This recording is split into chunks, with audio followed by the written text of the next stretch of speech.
Officially Finner with your hosts, Robin and Rudy, a podcast about family where we live, love, and laugh along the way. Hi, everyone, and welcome to our podcast, Officially Finner. I'm Robin Finner with my co-host, my husband, Rudy. Hello. And we're here today with a very interesting and timely topic for us and for a lot of parents. And if you're like us, grandparents, we're talking about what we're calling the real college knowledge, kind of the road to college. Rudy actually named this episode College Knowledge is the name of a book that our oldest daughter, Courtney, wrote. We'll tell you more about that a little later in this series, but I will tell you now, this is going to be a multi-part series because there's so much to talk about. Yeah, it is. When you talk about getting kids and grandkids ready for college, it has changed. It is not the way it was when I went or even when our kids went. And, you know, everything just changes so rapidly now. So we wanted to share a little bit of what the experience has been like to help our oldest granddaughter, Malani, prepare for college. She is headed off to California this fall. It's a long way, and we had to wrap our minds around that. She's going to USC. Yeah, she's going to USC. And we are excited. I'm very Trojan grandparents. I'm very excited that she actually got in. And can I go back to something that Robin said? She said, I named it, the concept of the real college knowledge is I want to make sure that this is our, including Robin's go around. I was a trade school kid. Our three daughters and Malani now, this is our fifth personal adventure into the college process. We immediately learned we still had a lot to learn. And we learned that this is a not generational, but almost an annual reintroduction of processes and options and people and the way it works. And we have the COVID curve now. The experience was so incredibly unique. You would think that after 4 times, you going back in the day, the kids going, our kids going now, and how long have they been out of college now? 10 years? What? Oh my gosh, no, it's been more like 20 years. Our kids? Yeah. Ooh. Ooh, wow. I just got a little older. But, but you would think that by the time Malani goes now, the granddaughter, we're in the middle of it because we're those kind of grandparents. We're not helicopter grandparents, maybe, but we're really involved in it. And she wanted us to be involved. She wanted us to be a part of it. But we got in it and we were stunned at how much new stuff. Yeah. Oh my gosh. And so that's why it's the real college knowledge. We don't, you know, our thing has always been about not fluff and not just showing you all the pretty pictures, and showing you the hard parts of working out, the hard parts of this and the hard parts of that. And with this college thing, it's no joke because we're talking about life decisions. Yeah. And many that you can't put that toothpaste back in the tube once it's out. So we understand the precision required and the attention to detail is needed to get this right. And at the same time, my gosh, this is crazy. We got to make sure she has fun. Oh, absolutely. Because we can't make this such a grind. We got kids. And I mean, really, people really need to understand this. When you start this journey out, there are children having nervous breakdowns. There are children committing suicide in college. Oh, yeah. That makes no sense. Somewhere, and I'm not blaming any parent, Lord knows not any of that, but we want to make sure that we don't do anything that takes this process and makes it so stressful. Well, it's actually a stressful process, it seems like, Any no matter more what. Stressful, I should say. Yeah, You're right. yeah. That's a good point. You almost can't take that out. Right. So I'm hoping that by the time we finish talking about some of the points, some of the things that we've observed and that have been through, we will help the stress levels for everybody reduce just a little bit, right? Because I think that with every stage, with our kids, I think we had a different perspective just as, you know, direct parents and as grandparents, like, oh, okay, I see what works and kind of what doesn't work. So you may want to think about this or that, but, you know, it's okay if you don't do this or don't do that. So it's going to be something that's a unique process for each person. And I always say to Malani, whenever Malani tells me something fantastic happens or something fantastic that I did, I always tell her, go thank your aunts. Because all of the screw ups that I did with them, that's all of the good stuff that happens to you. Yeah. Like I said, a totally different perspective now, you know, because you live and learn and hindsight is, 2020. But anyway, so It is a different world. One thing, I think that when we had our kids, you know, we really wanted them to go to college. I think that it definitely gives you an advantage overall in general. in terms of the opportunity to do more in the world in terms of, jobs, Absolutely. salaries and that kind of thing. But it's not necessarily the only path. But you have kids who don't know what they want to do necessarily when they finish high school. They have gifts and talents in other areas, in artistic areas.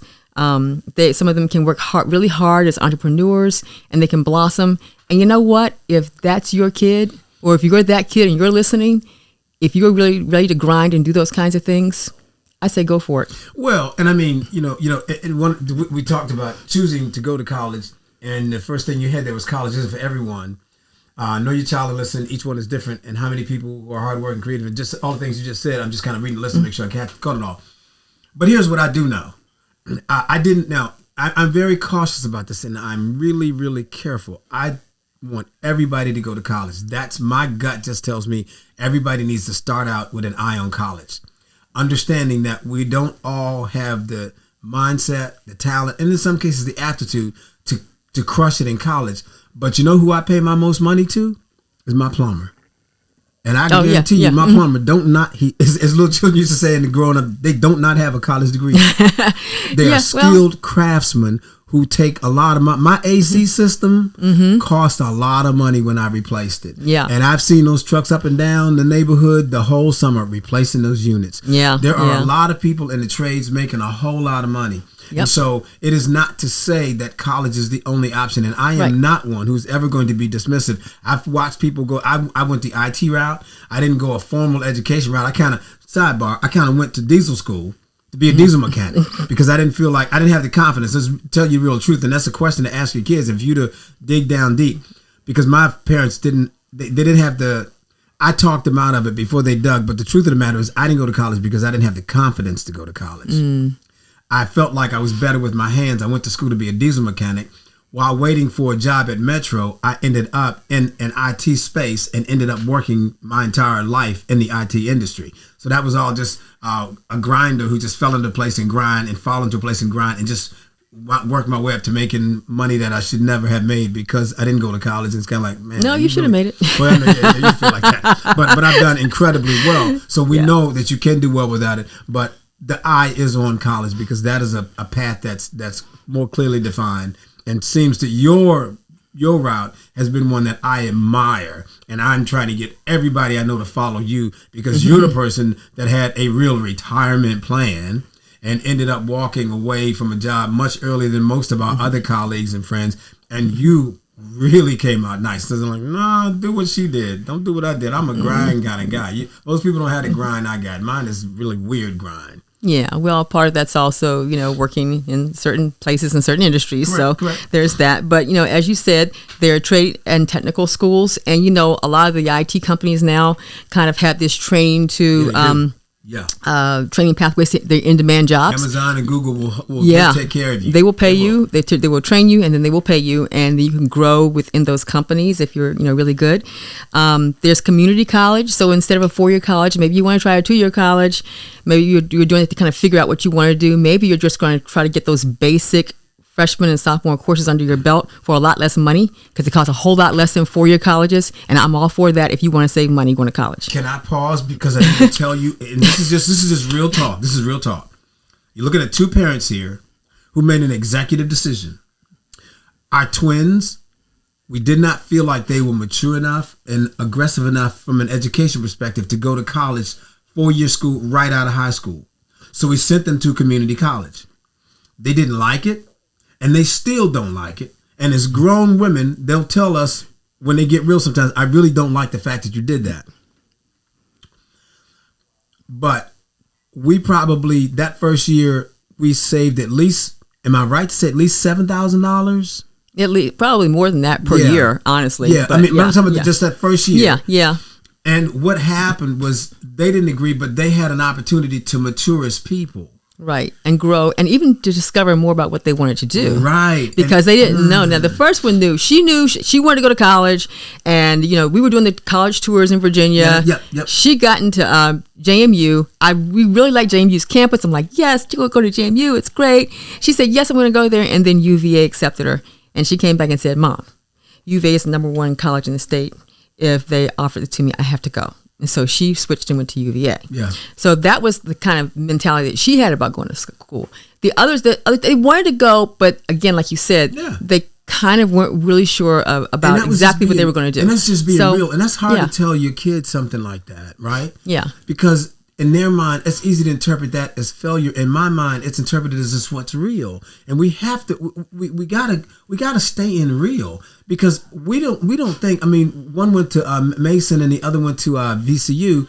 And I don't think that first year out of school, they could have made it in those schools. The social life and the things around, they just would have been overwhelmed by it. And that's what we saw. And I believe we were correct. Yeah. Yeah. And so for parents, I think the biggest thing with this is kind of like, is really being real with these guys. And at some point, as a parent, we get confused at times and we want to be friends and we want to be in the happy town and all of that.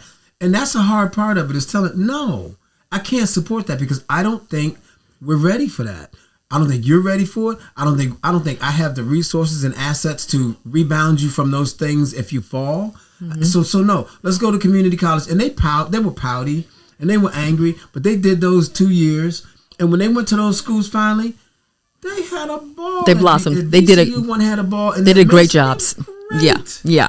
Great. So it was the right decision, but it was hard. Yeah. That was a hard, dark time. I mean, as parents, man, every now and then, if you get to use my biblical references, you're in the valley. That bad boy was a valley. That was a valley, because they didn't really like us. Really. I mean, we had 2 years where they weren't really fans of ours. Yeah. And it was some dark stuff there, but it was kind of like, you were right. And I think that's one of the first things as a parent is when we talk about deciding on this, once you go to college and choosing where to go and which one of these paths.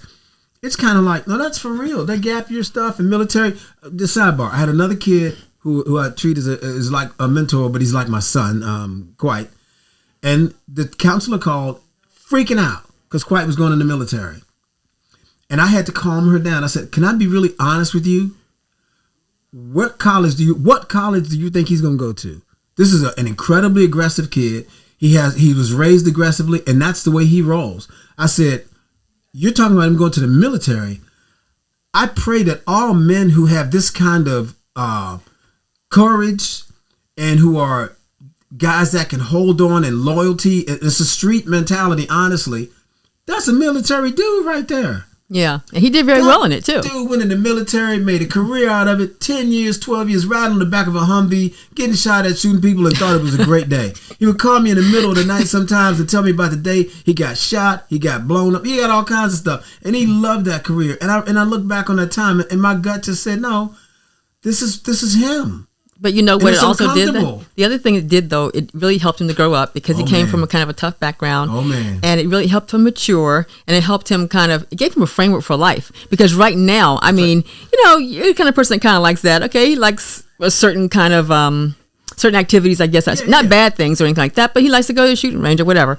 But he, at the same time, he's very settled. A caring, loving, yeah, he's got a home in Florida. He's he wants a family. Right. He just really is settled. And so it's really nice to see that, how those stories can go. Military thing, I wanted to just bring it up. Yeah. It's just it's pretty awesome to see that. And I mean, as parents, we talked about this, especially people of color. I'm just trying to find the right way to capture everybody, not just black people, but all people of color. For many of us and many groups, we're just getting to this place where we can position our kids to say those magical words, baby, do whatever you want to do. Yeah. Now, here's the part of that we weren't really understanding when we said it. We worked all of our lives to get to that position, but we really didn't know what that freedom of decision really meant. Mm-hmm. And what that means is a child can go to school, and you said the artistic path. and I think about that with some of the different varieties of things you can do in college. To go to college to do something like, I want to be an artist. Like, as a parent, that's a freak out time because an artist kind of like, I'm going to live broke, right? And our interpretation, we have traditionally thought job, house, car, retirement, right? And that's what our parents did. That's what was kind of ingrained in us. That's what made sense. That's what it looked right. They're looking at us like, okay, I saw that show already. I watched you live it. That's not, no. I want to go over here where I can do stuff, create stuff. Like, well, wait a minute. are you going to create stuff that people want to buy? Well, maybe. They're like, oh, wait, wrong answer. And so it's a lot as a parent to be mature as a parent enough to accept those choices and support them in those choices. Yeah. That's a lot. That's a lot. That's a lot of commitment. Well, I will say also that when we were in that space, that I think a popular train of thought was that you really wanted your kids to be able to do what they wanted to do. You didn't have to necessarily be, we grew up here in the DC area, going to the government work or going to, teaching or something. What is it that you want to do? It's a privilege, I guess, if you will, yes, to be able to choose what you want to do and pursue that. But now what I'm beginning to hear is it's not so much of what you want to do. It's about creating the life you want. Yeah, man. So what do you do that enables you to have the life that you want? So you've got to look not just about what you want to do right now today, but down the road. Where do you want to be in 10? Now, it's kind of hard, I think, also for somebody 17, 18 years old to think about where they want to be 10 or 20 years. They're not mature enough for that, but if it's possible to encourage that kind of conversation and thought, and I know things may change again, 10 years from now, it's going to be something else, but at least have some of those thoughts and conversations so that they can look beyond what's right in front of them as much as possible. Yeah. And this is kind of crazy. So we've spent maybe 15 minutes talking about all of the options out there. Yeah. We're going to get back on track with college. But I think that was important because we don't want anybody to think that, again, we have a beautiful home. We have all sorts of incredible options and opportunities in life from a dude that did not go to college. So I know it can work. I know how hard it is. Because you had to marry up. Oh. I'm just kidding. It's a joke we always have, so it's okay. but yeah, so no, that's true. But there is an incredibly well-to-do community who did not choose college, and that's a valid option. And we don't want to be dismissive of that. So I think that was time well spent talking about that. Absolutely. And I know several people. We've got people in my family. I have mad respect for them too.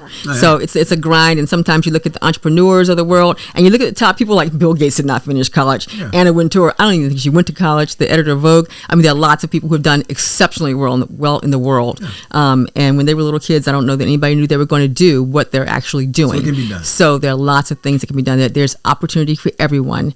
But since the 4-year college is such a tradition for so many, we're focusing on that in this conversation. Okay, so anyway, if you've had some of those experiences, as a matter of fact, some great experiences outside of the 4-year college, let us know because maybe that's good stuff. Maybe we can invite you to be part of the show. We can have you on as a guest. So let us know. Drop us a line. Drop us in the comments or YouTube if you're watching that, and let us know, and maybe we'll give you a call and see if that's something that we could work out. It might be nice for others to hear about your experience. Yep. How about that? That's good. Okay, so. Oh, college is a huge investment of time, resources, and patience, as you've probably gathered from what we've said so far. But I think one of the first things that we did, I don't know that we consciously did it for our kids, and that's why this is so helpful at this point, I think, looking at Malani, putting together a village. This village concept, it just never goes away. I don't care where you are or what you do. If you don't have a village, you're kind of out there alone. If you do have a village, you'll see the benefits of that. So in her case, it's always going to be the student, the parents, school counselors, absolutely part of that because they're talking to them all the time. Other friends and family who can give you good information. And when I say that, I don't mean just opinions, but knowledge they might have about scholarships, about schools, about areas, locations, that sort of thing. And if you can swing it, this is one thing we had the privilege of doing with her this time around, because I don't think these people, we didn't know them existing before. And that is, we were able to get her a college consultant who helped her immensely, I think, in preparing for the college application process and walking through that. So, of which I need to identify and speak up and say how I, not violently, but I was very clear in my objection to that. I said, why am I going to hire and pay a college consultant when I have a daughter that wrote a book? Yes, she did. She wrote a book. Y'all, I'm not playing. I got to find my copy of it so I can show it during this series at some point. The book is a fantastic book. What's it called? College Knowledge. So you stole her title for the series? Absolutely did. No, but I said the real College Knowledge. Yes, you did. But that book is exceptional, and I felt like it was exceptional. And when they first said to me about a college, I said, she can do that. And I mean, because I will volunteer you if I know you have a talent. I'm not, and I mean from the ground up, everybody in the house knows they're eligible. If I find out you can do something, I'm going to my folk first. And Robin and Courtney had to break down to me, no, here's what she can do that I can't do. And they explained how she was on the front line every day. Courtney wrote a book during a time when she was teaching and she was dealing with young people that were making that decision and making those choices. And she spoke to that. And when they talked, I don't know if they wore me out. You know, I was like, as a parent, y'all see them kids at the bus stop with the cowboy boots on and the shorts. That's just a worn out parent. I don't know if I got worn out like that or if I just saw some clarity in it. And I think every now and then God just says to me, you are clearly in a space that you have no idea what you're talking about. You need to be quiet and follow what they're saying. And as this played itself out, I said, oh, okay, that wasn't going to happen without her. And that wasn't going to happen with her. And then we have a whole book almost of stories that were things that were not going to happen if she hadn't been involved. So Yeah. So we're going to tell you a little bit more about her shortly. But what I want to tell you about is a couple things because planning starts really early.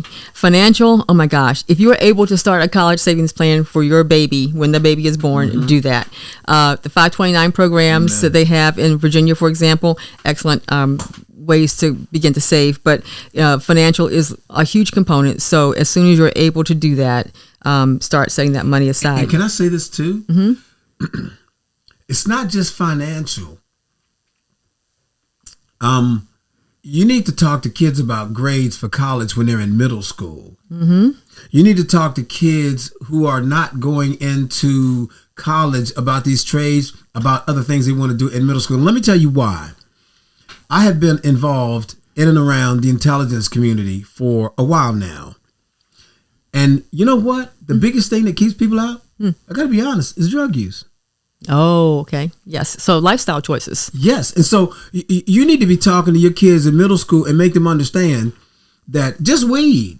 I know weed is socially acceptable and legal in a lot of states, but there's a whole lot of $150,000 jobs that you cannot get if you have any kind of drug test. And it's a lot. Most of it is weed. I'm telling you, it's amazing to me how many people that I know of that can't get through the clearance process. They can't go through that because they have recently partaken in weed and pot. And it's kind of like, that's a lot. It's a big difference. Let me tell you, in case any young people are listening, the difference between the life that you live when you make $90,000 and $50,000 is a lot.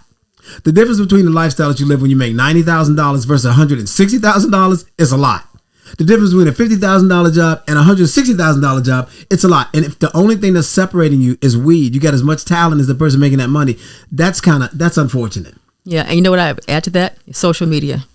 Don't put stupid stuff on social media. Yeah. Because they're going to find out. You probably don't know how to scrub it well enough to get rid of everything that's been posted. Yeah. And somebody's going to come, they'll take your scholarships away or tell you can't come to the school. Nude pictures are bad. Yeah. Nude pictures are bad. And they're illegal. Yeah. So, stop. Just stop.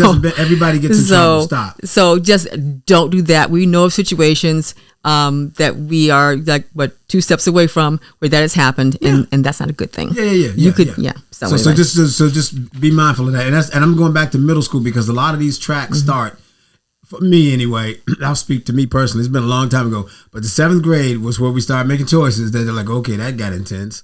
Yeah. That got intense. And by the 8th grade, we're in a whole nother program, in a whole nother universe. Yeah, exactly. And I think you mentioned grades, right? I think you talked about grades because that begins in your high school grades. They begin to track and they become part of your overall transcript and everything that these colleges see. So, you don't, if you start as high school in the 9th grade, for example, you need to buckle down and start. You just got to think about what do you want in the future, whatever it is you want to be. Do you want to be a gamer? Do you want to develop games and stuff and sell that? And do you want to be the next, whoever it is in technology that's doing something really awesome, the next artist, the next whatever? Just think about it maybe in those terms. And for any parent that isn't really in the loop on this, when she says you want to be a gamer, game designer, let me just give you a point of reference that just blew my mind years ago when this happened. Beyonce and Jay-Z wanted to buy a house.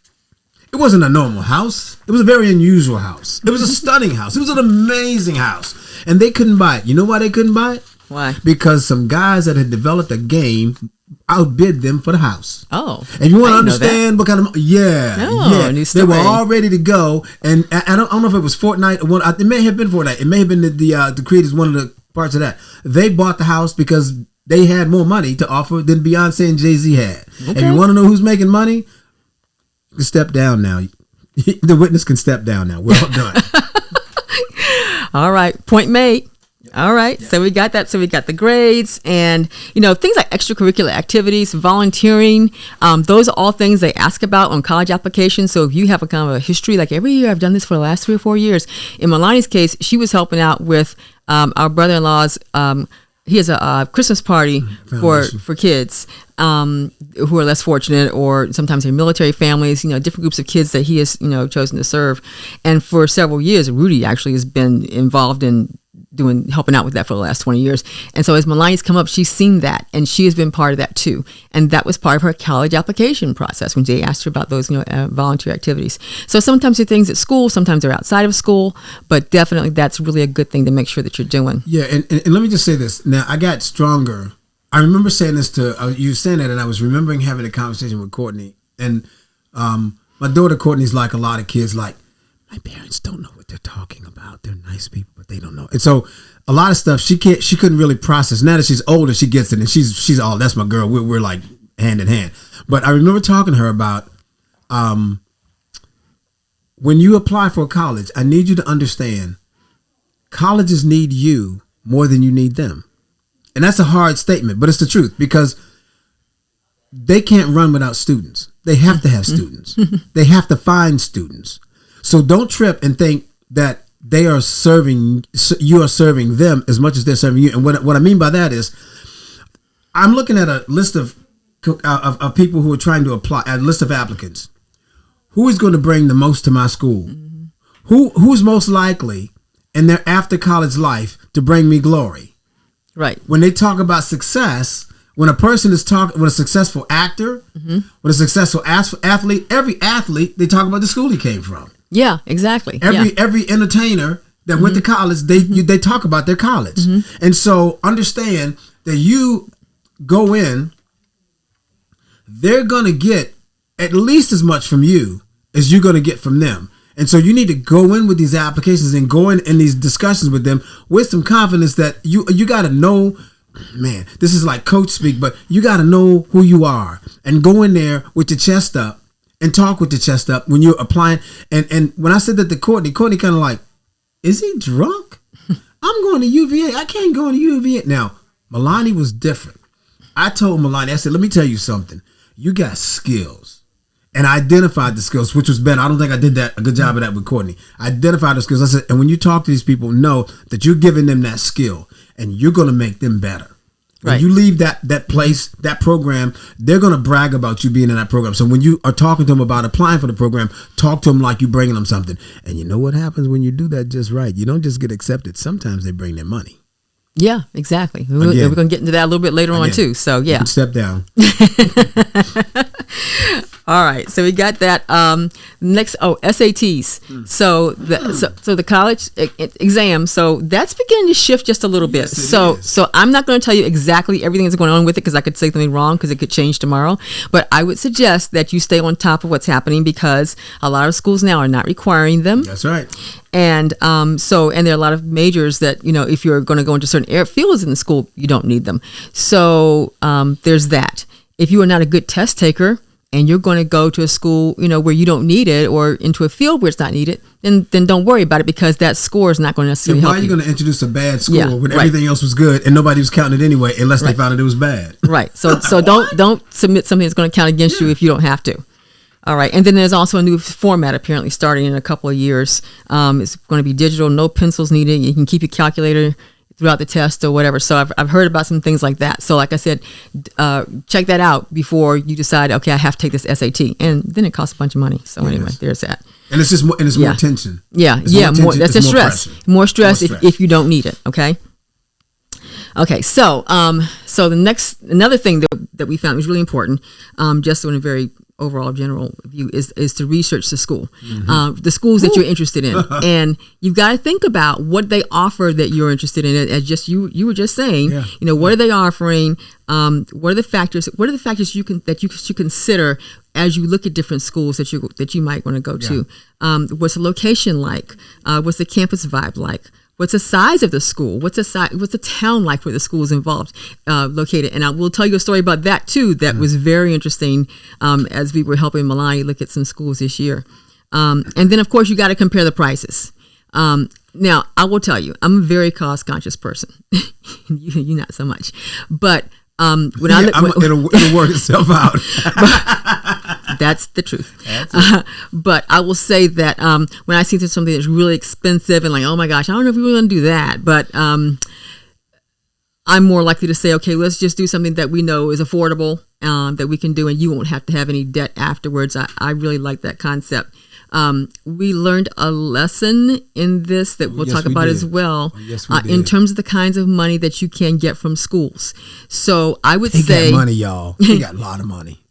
I would say don't count a school out just because it is super expensive. That is a new thing for us. And that was something that was different for us to see. Let me just go back and say this. So, and it's, as a parent, you have the right to take whatever strategy you want. There is no right or wrong. But here's where we were. We didn't want our kids to have college debt. So we had, from the beginning, said we would take on the college debt. We made a deal with them. You keep your grades here. You do this. We'll pay for college. And we said that. There are some parents who feel like, no, you got to foot that bill yourself. You raise your money and you do it yourself. And I don't know if there's a right or wrong way. And it almost comes down to the individual child and the individual's family situation. There are some families that, God bless them, the daddies and mommies, that's all they can do to keep food on the table. And if that's the case, that's just real talk. Then you don't have the money to put into college like we're talking about. And that's okay. The kid can handle it. The thing in that case, and the thing that you helped with Malani and a lot of your discussion was, how much debt are you willing to carry? Because I would also say for the kids who don't have much, that they're often able to get other kinds of financial aid. But the biggest thing, like I said, is to keep the grades up, keep the volunteerism up, keep all those things up. So you have you're putting together this picture of a great candidate that you want these colleges to see of your kid. And it doesn't matter. It doesn't matter how much money you have. You can still do it. But it's a big deal. But I mean, and I did talk to, I think, all of our kids about this, and I talked to Malani about this, and I talked about return on investment, because we even talk about this. Somebody that's going to be a doctor. If you're going to be a doctor and it takes $400,000 to become a doctor, is that a good return on investment if that school costs you that much money? How many of y'all have gone in for a medical service, a surgery, or anything like that and asked the doctor, what college did you graduate from? I look them up before I go in. You're a weirdo. You're a weirdo, and you might look what's it up. Their bio? But you don't go into dive. But you don't go into. I'm comfortable saying 99% of the people that I know never asked the surgeon, what college did you graduate from, and really consider moving to another surgeon because the answer wasn't right. And so that's my point. My point is that the guy that went to the number 1 rated medical school in the country, I promise you, was in the hospital with somebody in the number 30th hospital. The number 30th college. Those guys are doing the same work in the same places. And I'm telling you, in a lot of cases, it might make a difference between the guy that's leading the team and the guy that's a member of the team, but they're all making good money. And I'm just saying there are some investments in college that don't make sense because it takes you almost your entire lifetime to pay off the debt from getting the education. Yeah, and there are less expensive ways to do it. You can still do it, but you got to find a ways around some of that. And so we'll talk about some of that a little bit later too.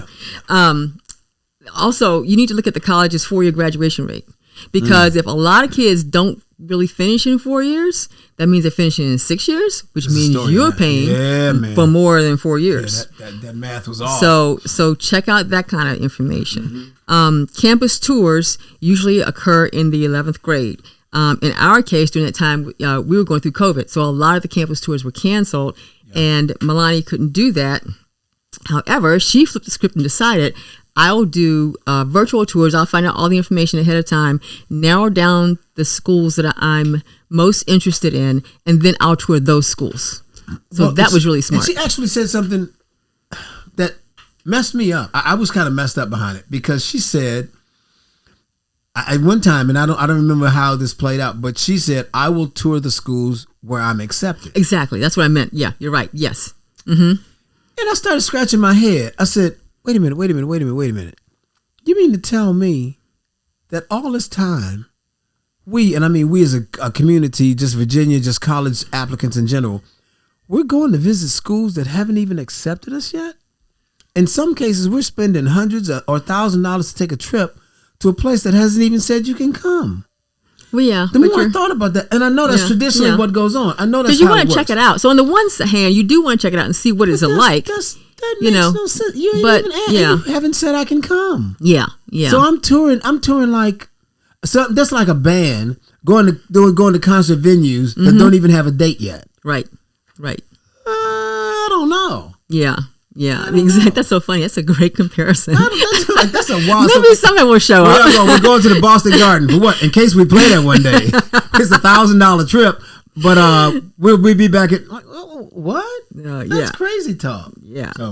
So anyway, so part of Malani's village, of course, was her family, but in particular, it was Courtney. And Courtney really worked hard, and we're going to try to see if we can have them on as part of this too, because she actually planned a virtual tour of the colleges that Malani was thinking about based on her interest in film.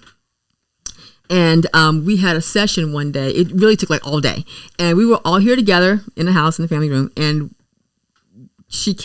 Courtney cast this whole presentation onto the TV so we all could see it very easily. And she went through each of those colleges and she scrolled through things that Malani was interested in. Malani would say, go back, I want to see the dorms. So she created this wonderful virtual tour. Now that COVID is not as bad as it was then, you can still make those trips. But this is a great way and an easier, a cost-saving way to see let me tell you something too. That thing was crazy. And I'm sorry, y'all. So as you can tell, Robin is the refined Catholic school educated girl who delivers these things in such a very, just so polished. I'm going to break this down street level. That virtual tour blew my mind. They would go to the college. She would bring it up on the screen. She would tour dorms. She had videos to click on. That child went out and found the food fair of that town and served it, and they ate that food that was from that community during the virtual visit. That was really fun. My mind was blown. It was a great break. All day long we were eating and touring schools. If you were in New York, you might be touring. You might be getting whatever they have in New York, I don't even remember. It was so much food. I don't even remember what it was. In Virginia. But it was a local fair. She Virginia looked up ham. The restaurants, the popular college campus restaurants, and prepared, if she couldn't have it shipped in, she prepared the food herself, and they ate that food. And you know what a great source was? Gold Belly.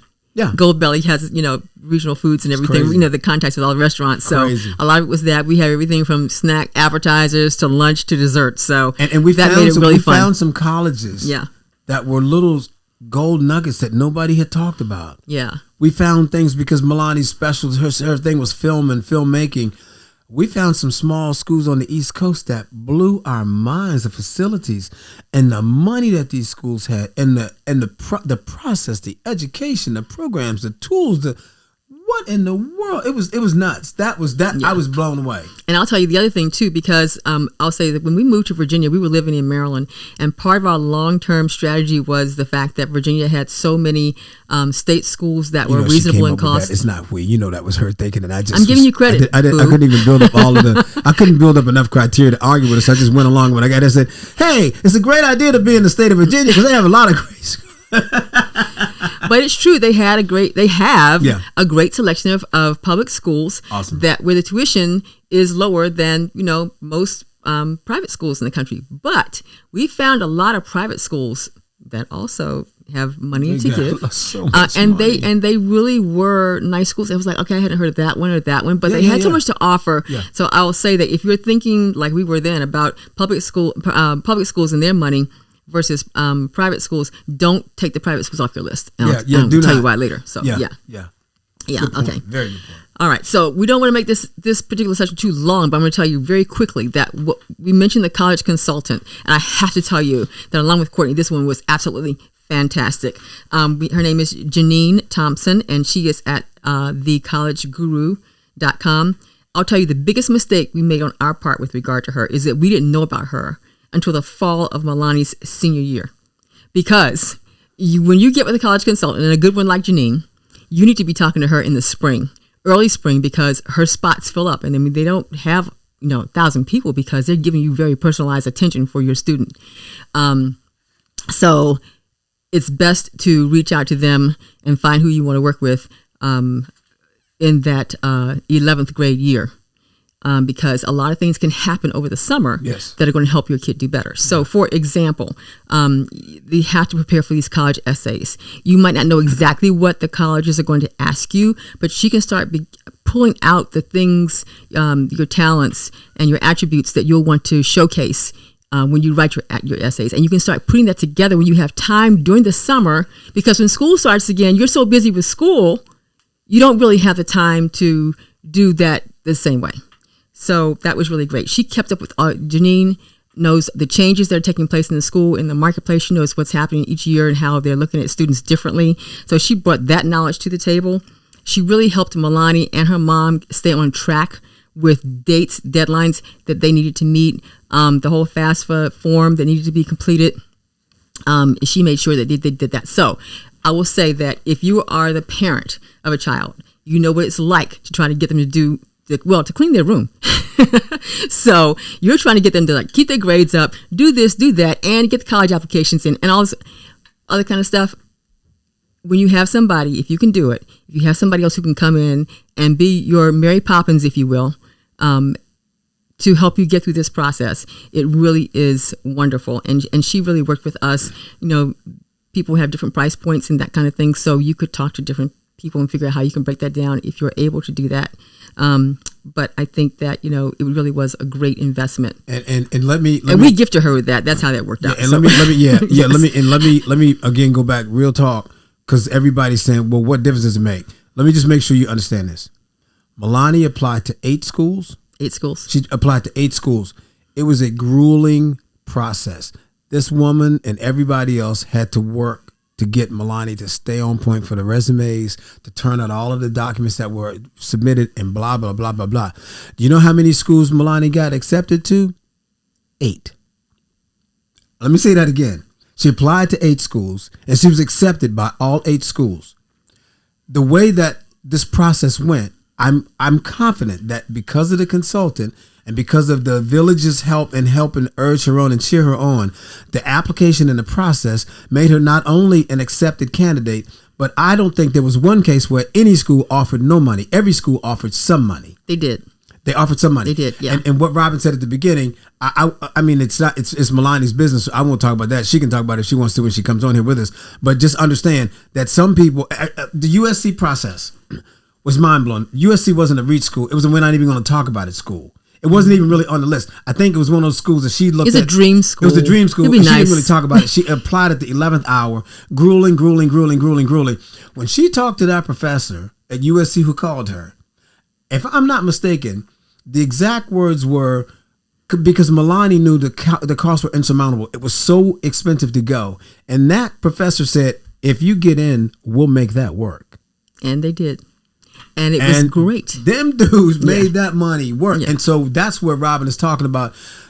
Don't rule out what these schools can do. Right. If you did the work on the front end, if on the front end you kept up your grades and you did all of that hard work, they're looking and they're watching that and they're going back and looking at that, and you have a track record. So what that track record tells them is that the chance of this person succeeding and making me look good is pretty high. I can invest something in this one because I'm pretty sure I'm going to get a good... They're looking for return on their investment too. Right. When they bring you in that school and they bring you on those grounds and you walk through those, you sleep in those rooms, they want a good story behind the person in there. And I was stunned at how I said something because I'm trying to be a good coach. I don't know if I understood how correct and how true that was until I saw that play out. And then there were schools that offered her money, and when she didn't take it, I think 1 or 2 of them came back with more money. They did. Yeah. And they ended up in a way almost like a bidding war trying to get her to come to their school because they didn't come correct initially. And the USC folks they just came out and just said bazoom. They shot bazookas right out of the door when they came out. That was and she, once she was accepted, then she went on the tour. Ain't nothing like being accepted at a school, and when you walk on the campus, you have to pass a palm tree. And now some dude that's going to have temperatures in the 30-degree range at some point is telling you how you should come to their school like, There's one thing I do want to point out. The college consultant we worked with, she did not work with us on getting scholarship money. Okay, so it wasn't that, but she did help to prepare her so that she could get college scholarship money. That money schools. followed. That money. The presentation. Right. Resulted in the money. It helped to result in the presentation, but also her Malani's work. So it's the combination of factors. We're not gonna blow her. My girl is bad. She's bad. She's bad. But I don't want people to say, oh, they find money for you too. So I just want to make sure that was clear. That was not our experience with her. But there are definitely a lot of resources that I'm sure if you're in this space, you'll go check out and you'll find out a lot of things. And if there are other things we can bring you, we're going to put that out here too. Yep. So anyway, and the last thing I'm going to leave you with for today is if you are in this process or thinking about it, apply to a lot of schools. Don't just apply to 2 or 3 because you might not get in everything. The schools are very selective. I hear it's getting more, tough to get into certain places. So apply to a lot of them. And even the 8 that Malani applied to it was a lot more than what she thought she was going to apply to. So that's a really good thing to keep in mind. And also know these schools ask for multiple essays sometimes. So it's not just, one essay. I can just change that and send that off. I think that was how it was when Courtney did it. Mm-hmm. It was like maybe 1 or 2 essays. That was it. Yeah, these guys. But no, there was one that asked for, there was like 8, 10 or more essays that she had to write sometimes for one school. So like I said, it's a process that needs to start early. The thoughts, the planning, and then actually the work. Yep. So I think that's kind of it for right now. Yeah, except the only thing I'm gonna leave in closing is if you applied to a school and they say no, you go to your next school and you make those guys regret that they didn't take you. Yeah, there you go. Let's go. Yeah. Let's go. Right. You don't want me? Okay, I'm gonna show you. You should have taken me. Right. You're exactly. bad. Yeah. I'll apologize for you. Yes. Sorry, had to get that in. That's all right. I'm excited about that. I know you're excited. You're always excited. So, yeah. Okay. So just to give you a hint, in upcoming episodes of this series that we're doing, we're going to be talking about analyzing the schools after your application, some ideas about paying for school, ways to save money on college, and then we're going to bring in some guests. Malani has agreed to be in one of our later episodes, and I'm hoping we can get Courtney too, because I think that she'd be really great at telling you some of the things that she has observed. She's been an educator, and now she's going to some consulting in the educational field. So I think that there's some things that she might be able to share. Yeah, and she can fit us into her schedule. And this is really good. Y'all send if you have any questions. So she was dealing with, in many cases, first generational college attendees. These were brown kids from New York, in New York City school. Girls. Mm-hmm. And a lot of them, they were the first persons in their families going to college. Their challenges, their lack of confidence, all of these things were so prevalent, and she worked on helping them through that. You might have a student like me who is like these girls who doesn't have the confidence. And there's a lot of questions and a lot of thoughts as a parent that you might have in terms of how do I turn my kid around and get them in that space where they feel like they belong and they feel like they can own this and they can get this done. Those are good questions and good thoughts that I think she can help us kind of navigate through and understand a better way to handle that. Yeah, exactly. So we'll be feeding you more and more information as we go along. Yeah, I love this. Yeah. So just to wrap up for today, I want to say thank you so much for tuning in and for joining us in this good seeing you. Podcast. It's good seeing you. It's great to hear from you. Please like us and subscribe so you don't miss anything. And we will see you next time. Look forward to it. Officially Finna thanks you for joining us. Please subscribe and hit that like button.